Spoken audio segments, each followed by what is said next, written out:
Franz Kafka की मुख्तसर कहानियाँ।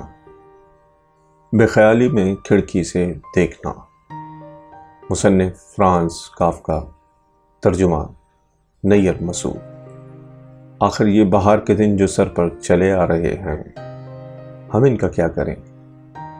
आज सवेरे सवेरे आसमान का रंग मटियाला था, लेकिन अब अगर आप खिड़की पर जाते हैं तो आपको ताज्जुब होता है और आप दरीचे के खटके पर अपना रुखसार रख देते हैं। सूरज डूब चला है, लेकिन नीचे वो आपको एक नन्ही बच्ची का चेहरा दमकाता नजर आता है, जो इधर उधर देखती हुई घूम रही है।